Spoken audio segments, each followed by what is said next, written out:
for those that make the argument, well, you should never settle cases if you're not guilty, this is exactly the reason to settle before anything goes down the line, because this, instead of a court issue, Armando, is now the battle of public perception.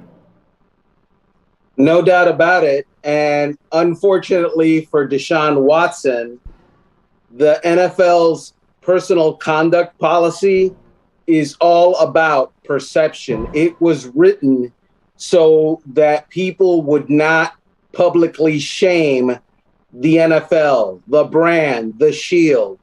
It was written so that even when people within the league did things that did not rise to criminal or even civil problems for them in courtrooms and with police, the NFL could come in because there had been bad publicity upon the player, and thus the NFL, and get its pound of flesh from that player to make sure and to send a message that you don't do things that make the NFL look bad or make the NFL brand look bad. And so Deshaun Watson has had a terrible couple of weeks, aside from the fact that two new people have come forward, one of which was a surprise to the defense.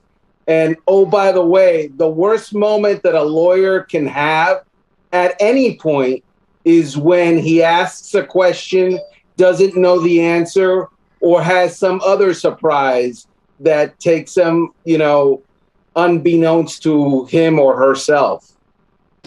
So with the latest report, Armando, the Houston Texans have now been added to the lawsuit from Tony Busby.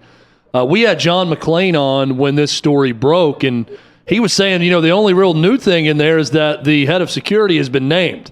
He did not, before that, in all the depositions, he had not seen where the whole, hey, here's an NDA based on the first attempt at blackmail from the Houston Texans head of security. But he talked about the Houstonian membership and everything else, that he knew about that before.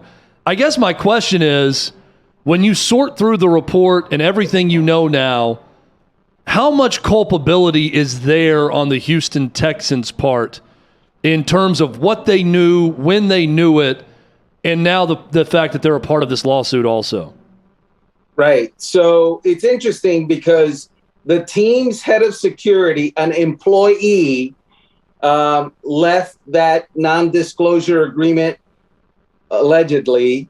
I always throw in the allegedlys here because, we're obviously talking about allegations. Left the NDA agreement in Deshaun Watson's locker stall at the stadium, at his place of work, where both of them work. So was that guy acting as an employee on behalf of the Houston Texans? Or was he acting as an individual who's just trying to ingratiate himself with Deshaun Watson and trying to make the star quarterback's life easier? It's an important distinction, because if in fact that gentleman was acting in his role as a Houston Texans employee, the Houston Texans are in trouble.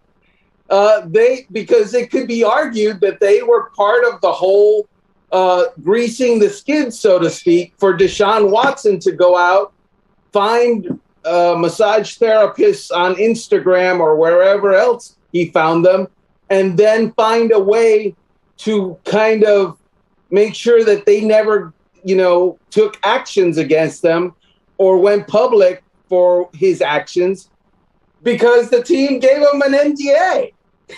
And so that's going to be interesting. My guess is that that gentleman will also be sued.